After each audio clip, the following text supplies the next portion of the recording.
Morera. Morena tātou katoa. Ko tēnei ko te atahia hurihanga nui mō kahurangi ko tēnei te paraire te rua te kauma whā o hepe teme rua mano rua te kauma tahi. Me timata ki te karakia. Kia tau ngā mana kitanga a te mea ngaro ki runga ki tēnā o tātou. Kia mahea te hua mā kihi, kia toi te kupu, toi te mana, toi te aroha, toi te reo Māori me ona tikanga, kia tūturu whakamaua, kia tīna, haumie, huie, tāikie, whakarongo mai nei, kia kōrero mai, nā wax.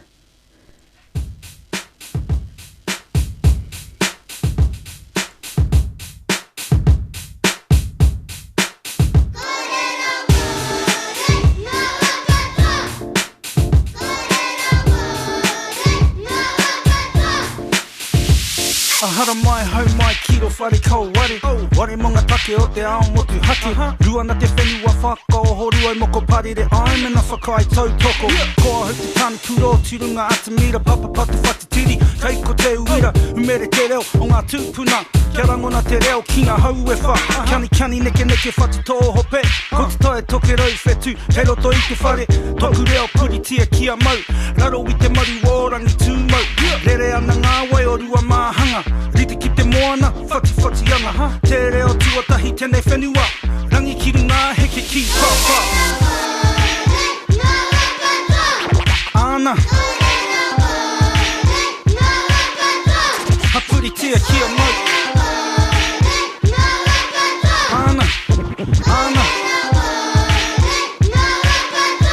Hapuri tia kia mau Ia ata, ia rā, ia ahi Ia pō atarau, ia wiki Ia mārama, ia tau Kōrero Māori, puri tia kia mau Toku māpihi maurea, toku oho Toku reo rangatira whā toro Hakarongo mai rā mau kaha mai Ki ngā kupurere atu taku māngai Reka ki te taringa te reo i te reo Kaua haka mākaz, kōrero te reo Hāmama tia kia rangona te ao Mai i konei ki pāma mao Hei ahanga heke piki ki runga Ki te taumata o te maunga Aku kupu kōrero, aku whakatau ki Tamatu, tamaora, kōrero Māori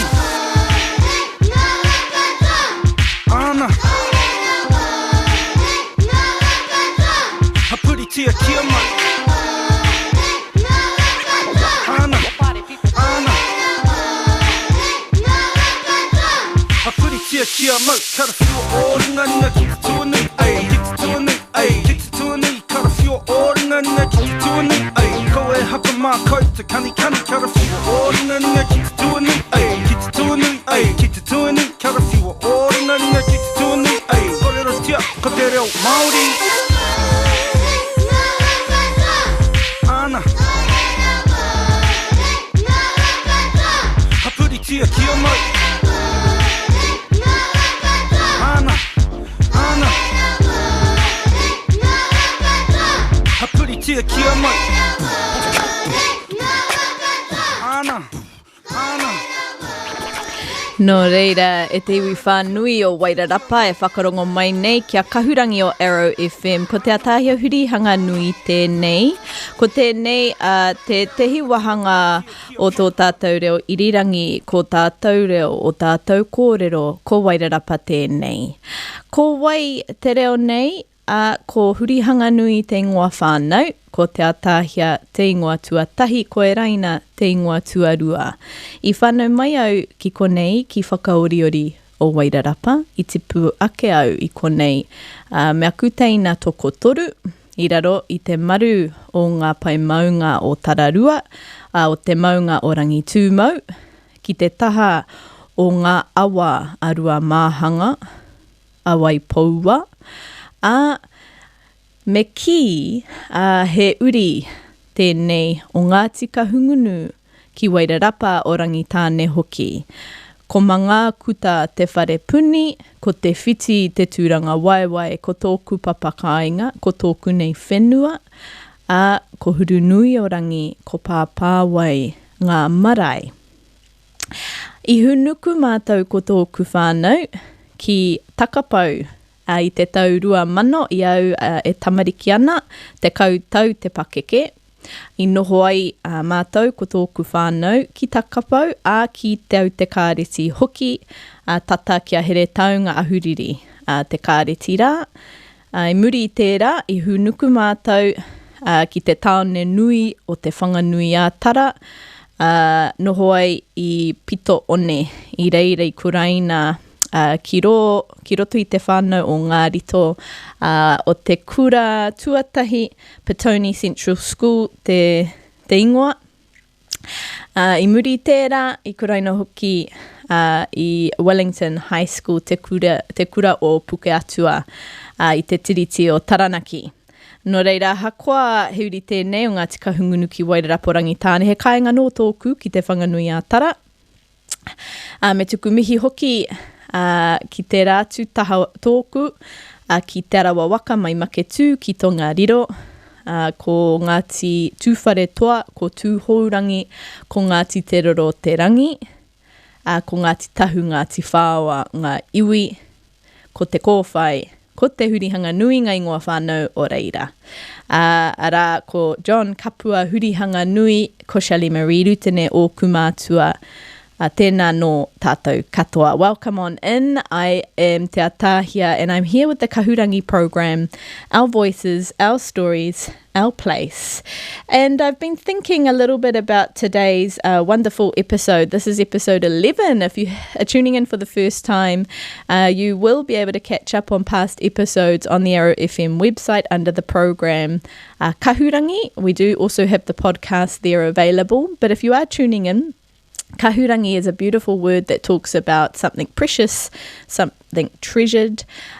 We often associate kahurangi with people of expertise, some kind of rangatira o tohunga status. And the idea with this hour every week on a Friday morning from 10:45 is to hold space for our rangitane and kahungunu descendants, to collaborate, to partner, and to connect in with the kahurangi of here. Now, last week we had the wonderful interview with my beautiful friend Ricky Anderson, and we spoke all things puka puka, books and resources, by Māori, for Māori, in te reo Māori.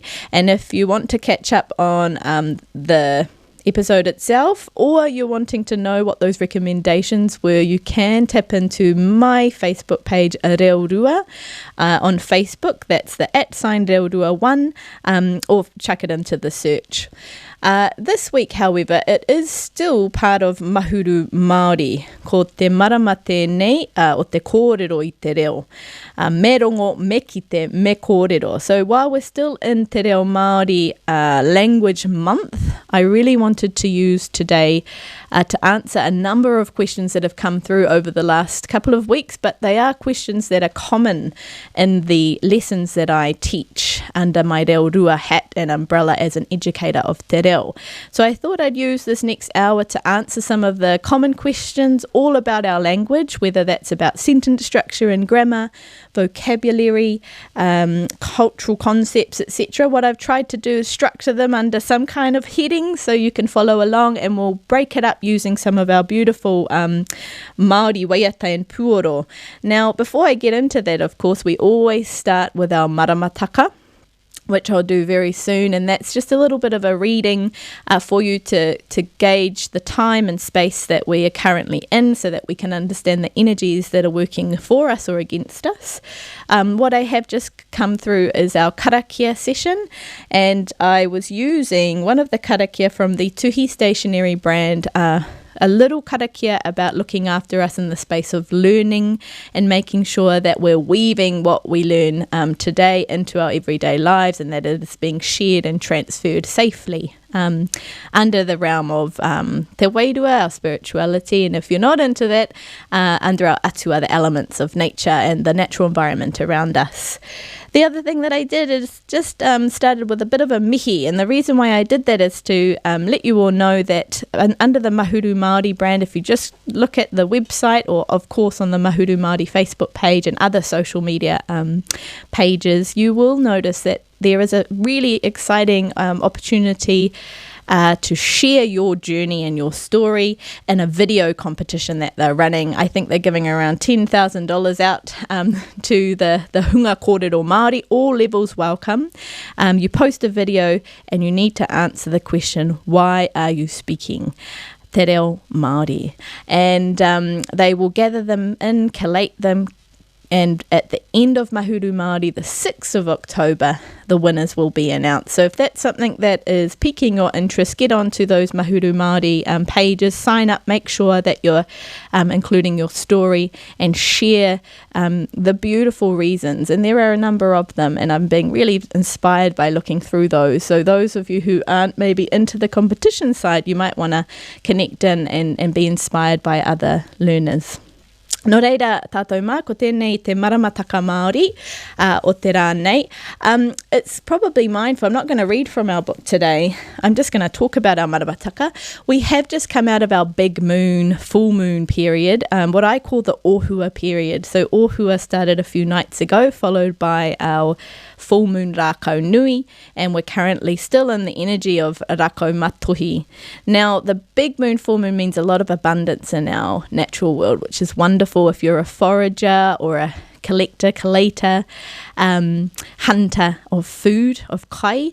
Everything is in abundance at the moment, and we're also really lucky to have the weather on our side. So if you are wanting to go for your dive or your fish or your eel, do a bit of gardening, a bit of weeding, all of that, the energy is on your side. However, what I have heard from many of my whānau and friends over the last few nights is the energy is so large that a few of us are feeling a bit restless at night and possibly not getting enough sleep. So I suppose with that in mind, while it is big energy, we do still need to look after our wellness. Make sure you're resting when your body is telling you to do so, and keep your nourishment full of energy and good stuff, especially with our water intake as we start to dip into a bit of a low from tomorrow onwards, bearing in mind tomorrow's some wonderful weather as well. So I'd be making the most of being outdoors in the beautiful sunshine, feeling the breeze and the sun kissing our skin. Nō reira, ko tērā te maramata ko te rānei, te paraire. Let's move into our first lot of questions. Now, I've been teaching te reo Māori since about 2009, and in my mihi, I spoke about my background, and that was for a reason, so you could hear the perspective that I'm bringing. I'm mindful that there are a number of kahurangi in this area of language learning and teaching, both here in Wairarapa and in the wider world. Te motu o Aotearoa. So these are just my perspectives, tips and hints, and like I said, I've been collecting these questions over some time, but in particular the last couple of weeks from my Reo Rua page, but also through the many classes and courses that I run here in Wairarapa and over in Wellington. My background, as you heard in my mihi, is from being raised here in Whakaoriori on my tūranga Waiwai near Te Whiti, having moved to Takapau and Te Kura Tuarua o Te Aute, our year at Te Aute College while my father was head of Māori there. And then, of course, in our total immersion unit, Ngārito at Petone Central School, before I moved on to mainstream school, Wellington High School. I did want to note that what my local kind of education was here, but of course another home of mine is in Wellington. So some influences are from the mana whenua there and the way that I see te reo Māori. I have also since studied te reo as a second language up at Victoria University, te whare wānanga o Te Upoko Tika. O Wikitoria rānei. And as a second language learner, you pick up some really interesting tips about how to see the language as a language of learning as opposed to a language of acquisition. Some of those of us who are fluent in te reo grew up with te reo as a first language or as a native speaker, we sometimes don't see the technicalities. So that was really useful in terms of being able to explain to new learners, you know, how we put things together, why we have this word here, not here, etc., etc. So there's my perspective. I've done my disclaimer. If you do have any questions following this episode, please get in touch with me via Reo Rua or, of course, on the Arrow FM Kahurangi page. Ka point. So the first topic for this morning is pronunciation. Yeah, ko te whakahua I te reo Māori, the way we say words aloud, the way we sound letters out, letter combinations out, etc. And I just wanted to start with a really simple question that has come through. The question is, tēnā koe tāhia, Can you please give me a quick, short tip around those vowel sounds and how we sound them out?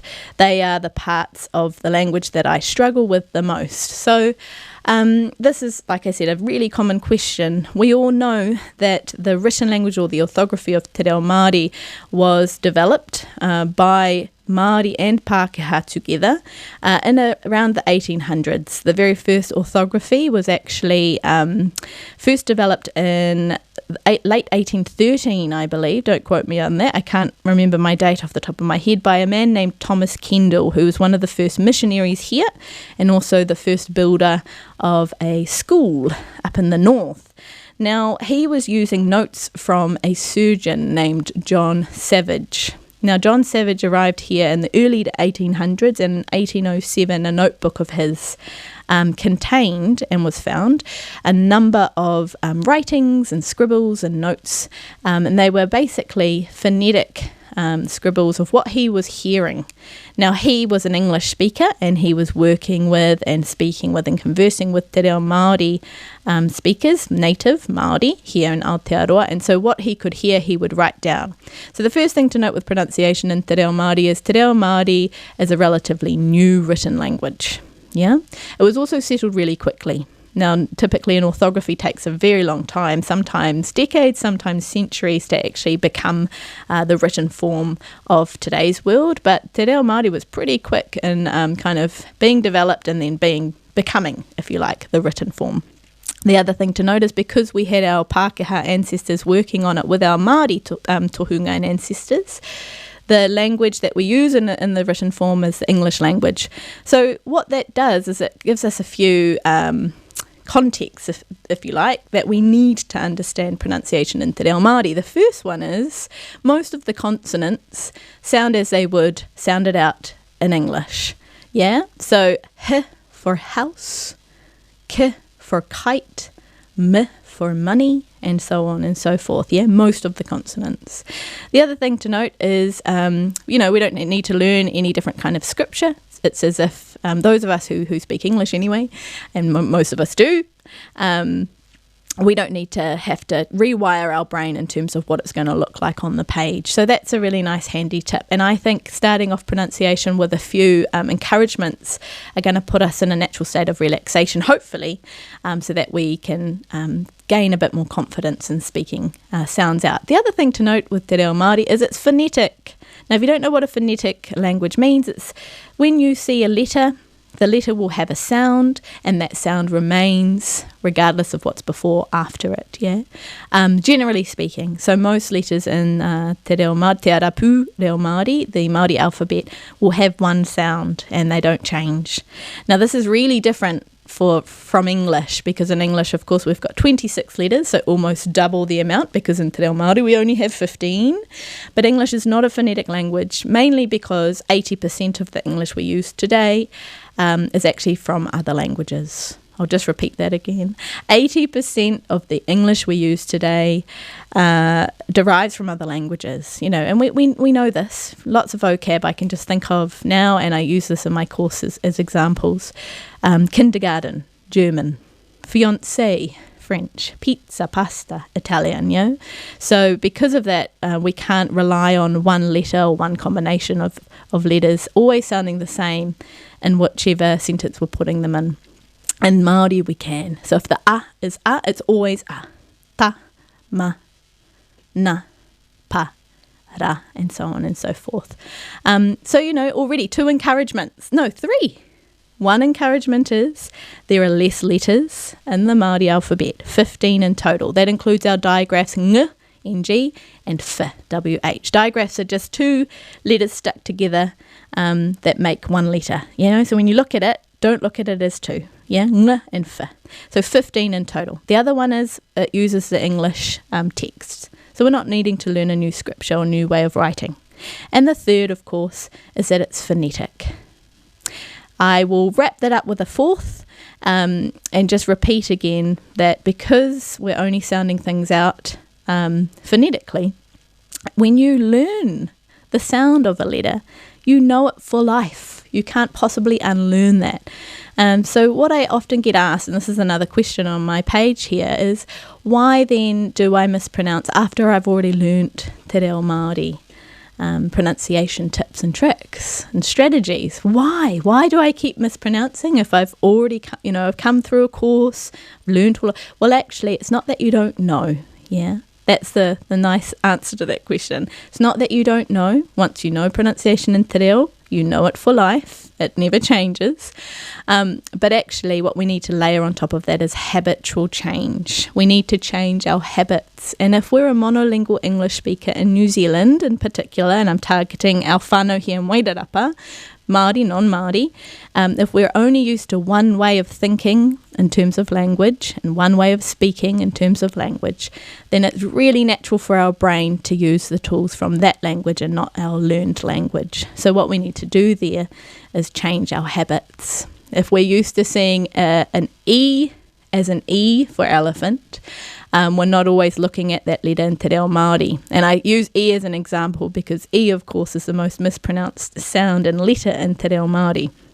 So, that was a really long-winded answer to that question. The question was, give me some quick tip around vowel sounds, because I've just alluded to the fact that all of the consonants sound as they would be sounded out in English. So that's nice and easy, but the key to successful pronunciation, most of you know this, are our 5 vowel sounds. And they're the same vowels that you find in English, but we need to make sure we learn them in Te Reo. So here's the habitual change.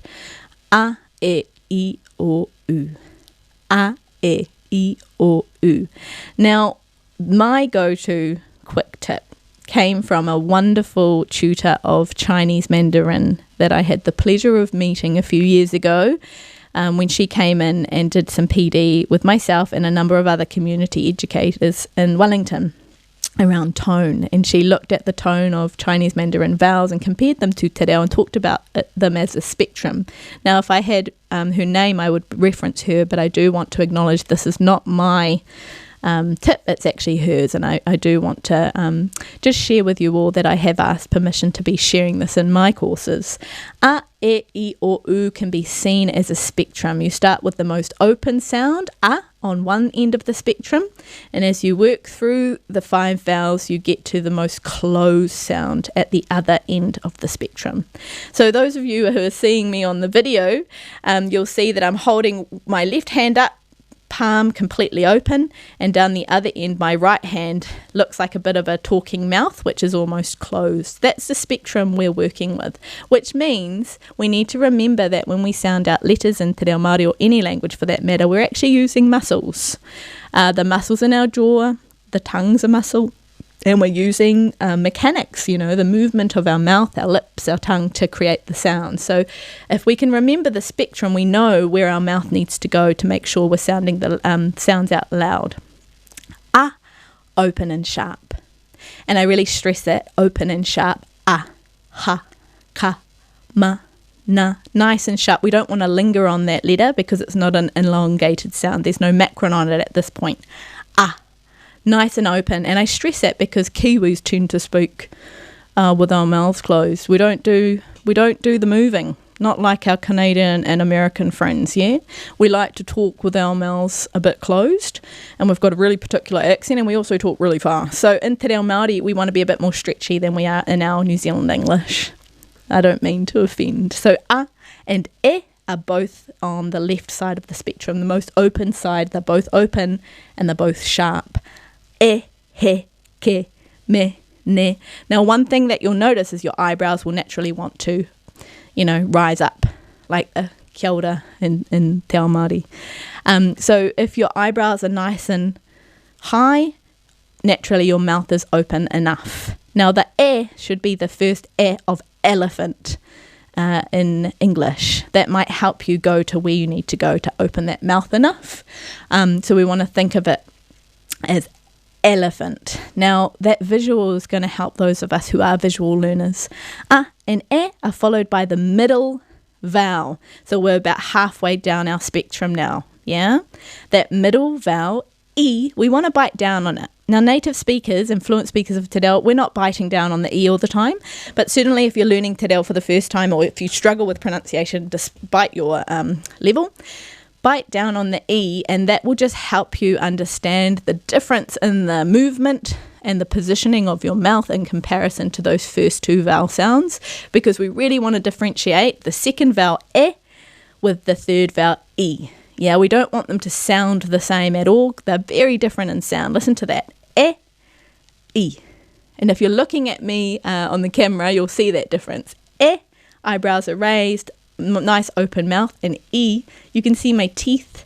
I'm scrunching up my eyes a little bit. And of course, I'm biting down. Now, naturally, because we're biting down, it's not going to be as sharp as the first two vowel sounds. And we're going to linger on it slightly longer, not purposefully, just because of that movement. It is going to sound a little bit longer in split second to the first two vowels. And then we move to the very end of our spectrum, O, U. Now, O is a really particular O. It's not exactly like the German or the Spanish or the Italian, other languages that I recognise and know well. The O, we want to imagine we're popping a cork and we're putting the cork in our mouth. Not that we would ever do that, but if you're doing that, that's the kind of shape you want. It's a slightly rounded O. It's almost like you've written the letter O on a page, you've cut it out, and you're wanting to fit your lips around the shape, yeah? The other thing you might want to think of is a soprano opera singer. So it's that kind of rounded sound. And again, it's quite sharp. We don't want to linger because what we'll want to do is close our lips too much and the O sound will be lost. Yeah? So O. O, ho, ko, mo, no, and so on and so forth. The last vowel is our U. This is almost the most closed sound. I say most closed because it's not completely closed. If we were closed, you wouldn't hear much coming out of my mouth. So I like to think of this as blowing out a candle, not a child blowing out a candle at a birthday. Yeah, so it's not that's the wrong shape of our lips. Yeah, what we want to do is imagine a romantic night maybe with our other half, with our lover, and we've got some candles going and we want to blow it out softly. Yeah, so there's a little bit of a gap between the top lip and the bottom lip. Maybe a piece of card can fit between them. Ooh. Ooh. So it's soft in comparison to the other four vowel sounds. So let me repeat the question again in case I've lost you all. The question was, can you please give me a quick tip as to how to remember those vowel sounds in Te Reo Māori? I struggle with them the most with my pronunciation. And we all know the key to successful pronunciation in Te Reo Māori is remembering those vowel sounds, because once you know them, they're always those sounds. Yeah?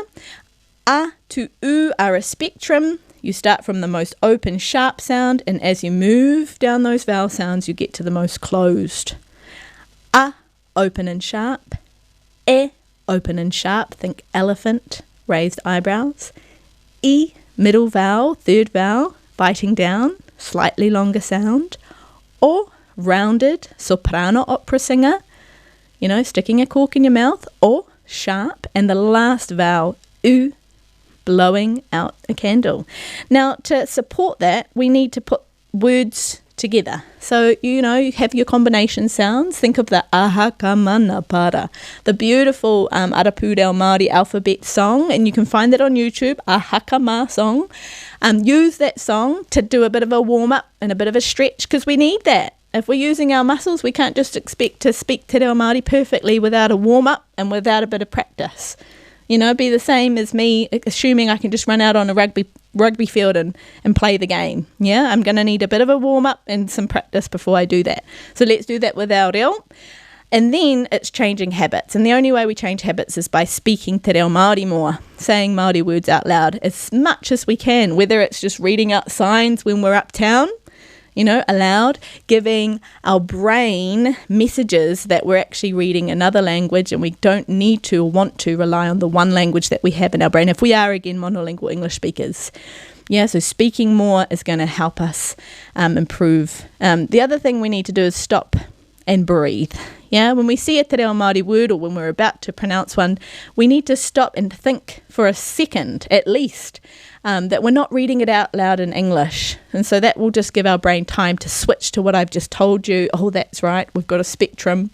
Oh, that's right, a, e, I, o, u. Open my mouth a little bit more. I'm speaking in te reo Māori, not in English. And that will help as well break those habits. No reira tēnā koutou for listening in. We're going to have a bit of a break now and go into a waiata. This one here is by Sons of Zion.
He aroha hine moa, Sons of Zion with Jackson Owen. Tēnā tātou anō, ko te atahia tēnei mō kahurangi I Arrow FM, and we're talking all things te reo Māori, all of the questions that come on into my reo classes, courses, and through my online page Reo Rua.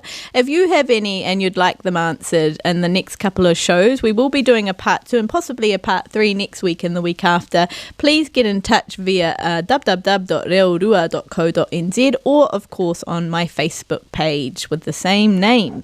Now, we're still on pronunciation, and the next couple of questions can kind of merge into one, and it's around our stress and rhythm in speaking te reo. Once we learn pronunciation, te atahia, how can we learn how to better our flow and better our rhythm in speaking? This is a question that comes up often with our in-betweeners I call, so not our zero beginners and not our fluent speakers, normally our pre-intermediate to post-intermediate learners. And it's the difference between, sounding robotic, like we're thinking too much, and just fluency. Fluency is all about being able to communicate without too much thought.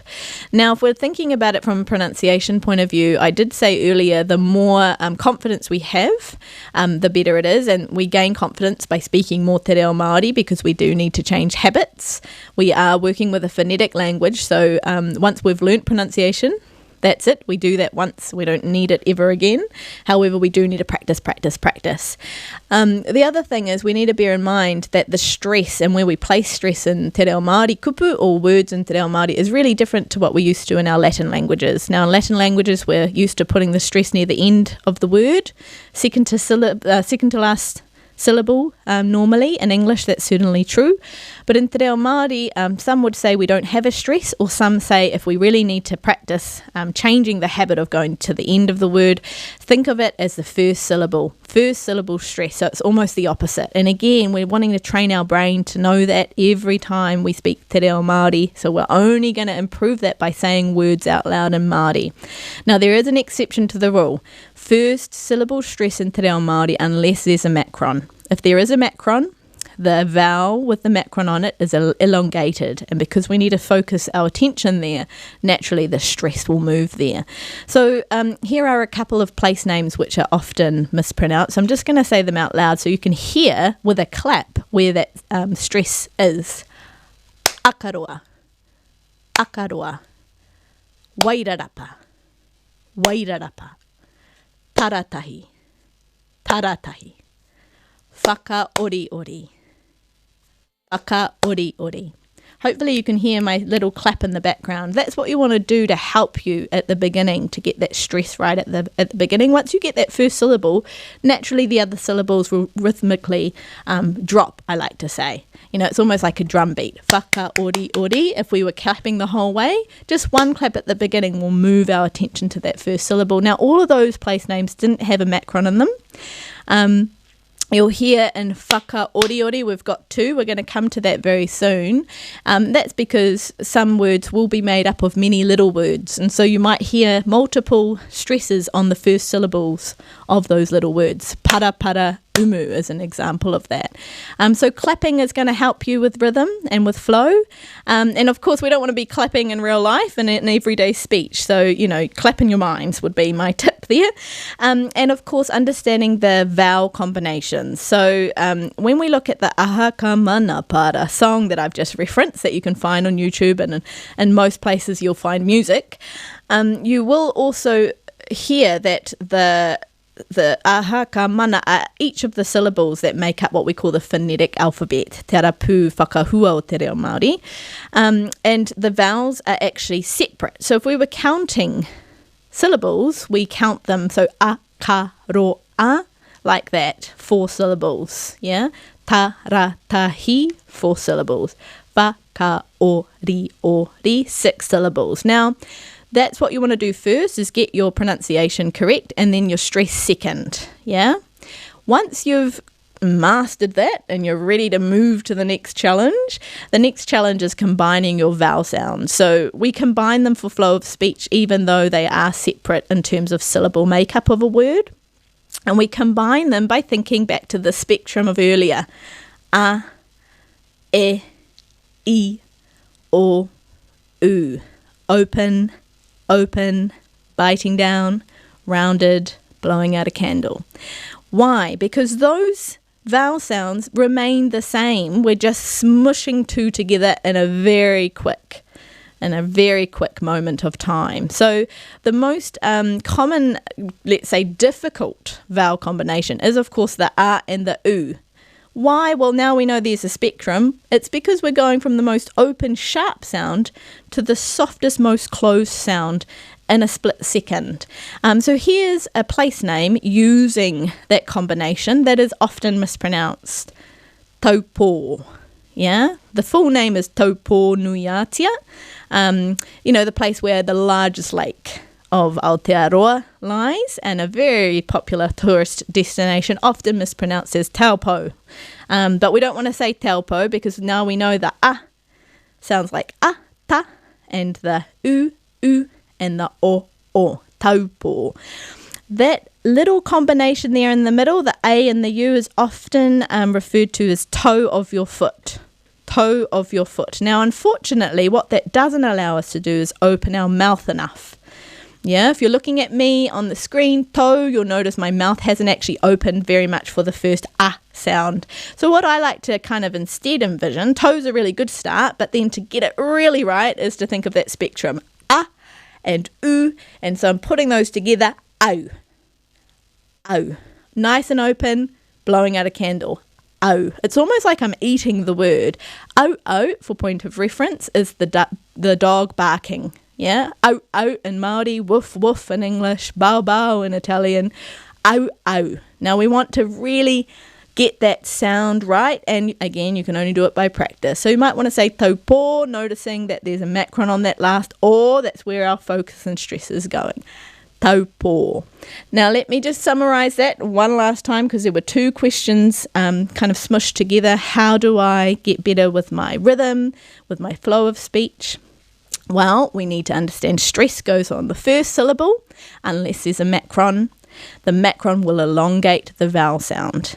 The other thing we can do is practice vowel combinations, particularly the harder ones where you have to combine a vowel from the first part of our spectrum, a or e, with a vowel from the other end of our spectrum, o and u.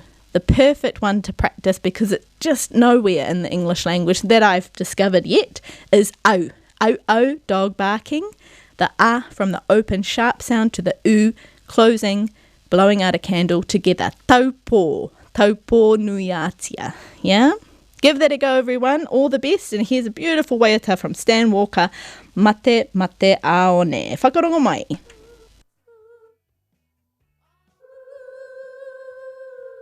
He waka moke moke, taurira ki te rapa. Me ko wanua te utu,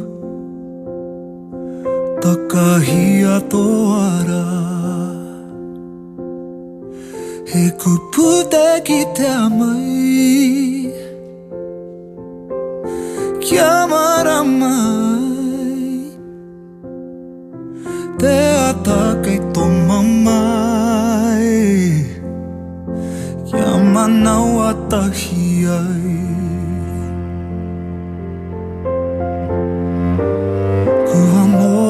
Tu te here, te whakawhere, te mati here. Ki a pau rana kupu, te hate tuku, te mate aone.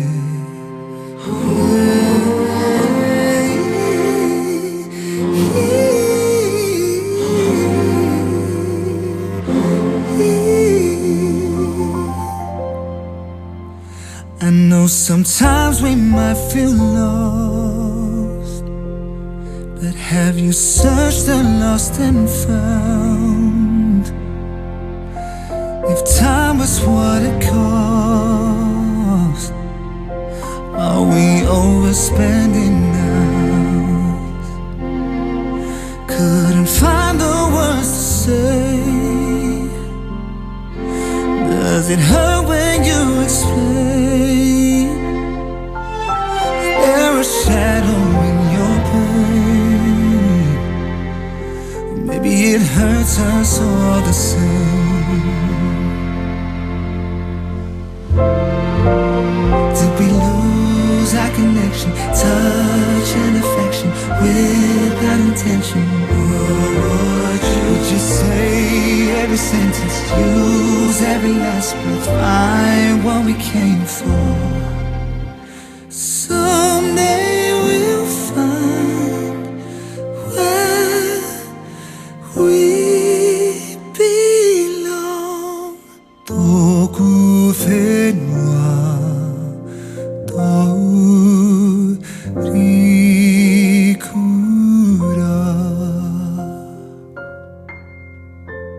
Kei konei tātou me te reo rua o Stan Walker ko kahurangi tēnei o Arrow FM. E mihi atu nei tēnei ko te atahia. So welcome on back. We are getting through some beautiful questions about te reo Māori by our listeners and learners of te reo. And they're very common. So thank you all for sending them in. If you've got any others and you want to get some tips and tricks, feel free to contact me on my Reo Rua Facebook page or on the website. The next couple of questions are around certain kupu that people have heard and their curiosities. So this next one, let me have a quick read. Tēnā koe te atahia. I often hear ko name tōku ingoa and ko name taku ingoa. What is the difference, please? And is one more or less formal than the other? Well, simply, no. One is not more or less formal than the other. Tōku and taku both mean my or mine. And in the sentence that the listener or learner has used as an example, ko name tōku ingoa or ko name taku ingoa, I'll use my name as the example for the next wee while. It is referring to my name. My name is ko tāhia, ko te tāhia tōku ingoa, ko te tāhia taku ingoa. Now, for those of you who don't know, we do have a number of things that are very particular to te reo Māori that may or may not exist in other languages, and many of us know it exists, and I'm not going to go into too much detail in this episode. We may do it at another stage, but there is an A and O category for our possessive pronouns. So possessive pronouns sounds a bit scary for those of us who aren't linguists and into languages from a technical point of view, but the possessive pronoun is when you're talking about my, mine, your, yours, his, hers, theirs, and so on. Yeah, so my name, taku ingoa, your name, tō ingoa, his name, tōna ingoa. So that taku, tōku, tō, tōna, that's the possessive pronoun in te reo Māori. And the A and O category refers to whether or not you're following the T with an O or following the T with an A. Now, tōku and taku both belong to what we call the neutral category. So when we're working with personal information, i.e. our name, where we live, where we call home, etc., you can use the neutral category and it doesn't matter. You can also use O or A category. It really doesn't matter. Where and when the O and A category does matter is when we are working with those lists. And what you need to know, listeners, is that there are lists for the O's and there are lists for the A's, and they're very, very lengthy. But simply the way we can start to get our mind wrapped around this concept is that the A list is shorter, the O list is longer. Another thing you might want to consider, it doesn't work for me, but it certainly works for some learners. Some learners look at the O list or as the list of tapu. And some would look at the A list, a, as the list of noa. Some people look at the O list as things that possess us, things with more control over us, and the A list things that we can have possession of or over or control over. Now again, that might not work for all of us. Here are some examples of what are very strictly in the O category and what are very strictly in the A category. I'll use whānau, or family members and relationships. Anyone of the same generation to us or older generations to us sit in the O category or. For example, tōku pāpā, my father. Tōku māma, my mother. Tōku teina, my younger sibling. Yeah, anyone of the same generation or older, O category. Now note, O and A category will always have macrons on the O and A. Yeah. A category are our children or grandchildren. Anyone younger than us in generation sit in the A category. Tāku tama, my son. Tāku tamāhine, my daughter. Tāku mokopuna, my grandchild. Hopefully that makes sense. So there are really obvious and really easy to learn and remember reasons why you would use the O or A category. And, you know, it's really mindful learning when we're making sure that we're kind of dotting our I's and crossing our T's. And te reo Māori O and A category is something really important. When we know them, of course, some people will break the rules. So I have heard grandparents talk about their mokopuna as tōku and ōku. And we can break the rules when we know the rules. So those are some of the rules around O and A category. Again, just to repeat, when we are talking about personal information like our name, we can use either or the neutral. And the neutral is, of course, the taku or aku without the macron on it, and the long drawn out tōku. Ko te tāhia tōku ingoa. So hopefully that helped, listener who's asked about it. The only other question about A and O category, which is still under the same heading and theme, if you like, is there a quick way to learn O and A category? Well, the simple answer is yes, there is. The A list is shorter. So if you can come up with a way of summarising what's in the A list or the A list and memorise that, then you can pretty confidently know that anything that fits within your list or summary, A, taku, aku, tāku, aku, and anything that doesn't will automatically go into the O. A lovely friend of mine at Victoria University a few years ago came up with her own mnemonic, ka mate mate, and ka mate mate, those consonants refer to different words that come into the A list. K for kai, so any food goes into the A list. Tāku āporo, for example, my apple. Ka mate mate, me for mahi, any action or work that I do, so tāku mahi, my work. T for tapu tapu, tapu tapu means things, objects, mainly objects I can hold in my hand, so tāku pene, my pen. What's next? Ka mate mate. Another M for mokopuna, to remind ourselves those younger generations are in the A category. Tāku tamako Mārio, for example. And then the last T, the last T was tamariki. The M was mōkai, so mōkai pets. Any animals that are pets, they're domesticated, we have control over them, we do have possession over them. They are mōkai pets, and therefore tāku kuri, tāku ngeru, my dog, my cat. The simple answer to whether or not we can learn the A and O category quickly is learn the A list, the A category, maybe by summarising it in a fun way, like a mnemonic. Ka mate mate is an example. I can put this up on my Facebook page for those of you who aren't following. Unfortunately, I don't have the visual reference. But it's lovely to know that we have something that's so unique to te reo. It's certainly quite empowering once you've learned it. But let's go into another waiata before we finish off our segment on te reo Māori. Tēnā tātou.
Tēnā no tātou. I'm just going to let beautiful Lord Te Ara Tika song play in the background as a reminder to us to really get in touch with our puoro and waiata Māori. Really excitingly, Hine Wehi Mohi has shown a snapshot on her Facebook page.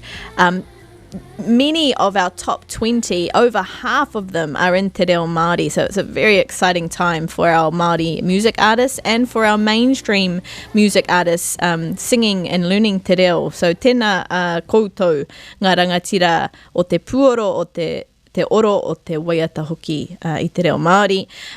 If you are keen on hearing that list again, I will put up our playlist from today and last week, all in our top 20. Thank you all for joining us today, our 11th episode of Kahurangi. It's been a pleasure being able to nut out some of those common questions. I do want to end with one that is more common than most, and it's around how we can, as new beginner learners, use a bit more Te Reo every day without having to, wait until our competency and proficiency levels are higher.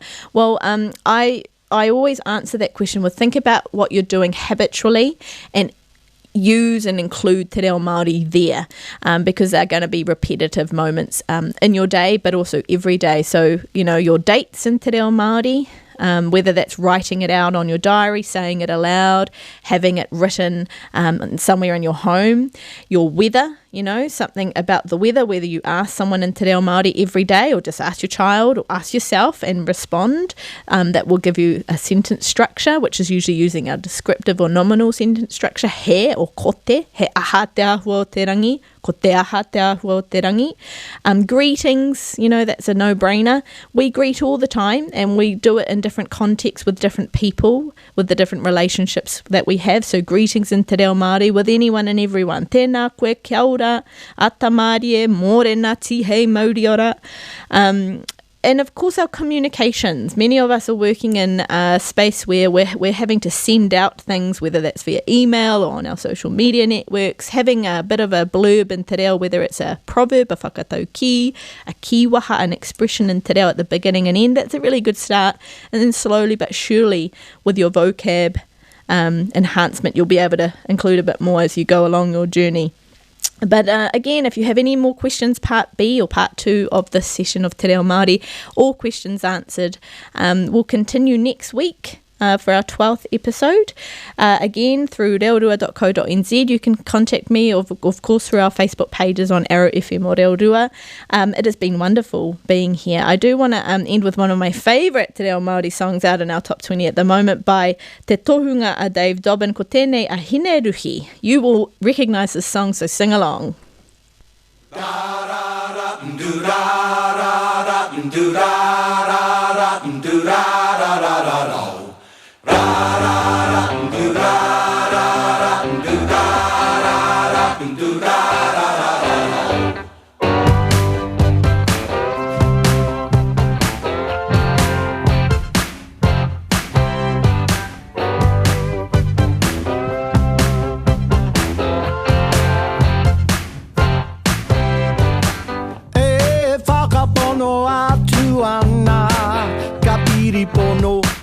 Hakoara whai ana tea huareka mahia ranga mahia te rehia ki te toi maha te wairua ko te ngutu tu pere mai ana ko a hoto kiri hangareka ngako whaka kipa kipa na hau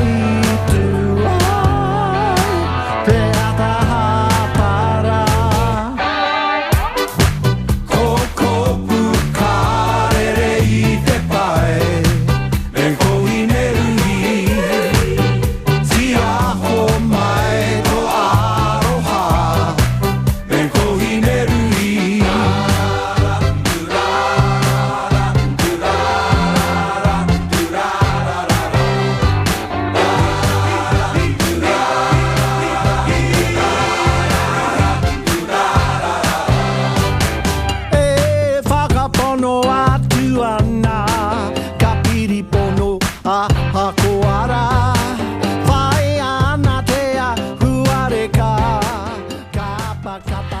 Ko mahuru Māori tēnei, me rongo, me kite, me kōrero. Ko kahurangi tēnei, ko tātou reo, o tātou kōrero. Ko Wairarapa tēnei, tihei, mauri.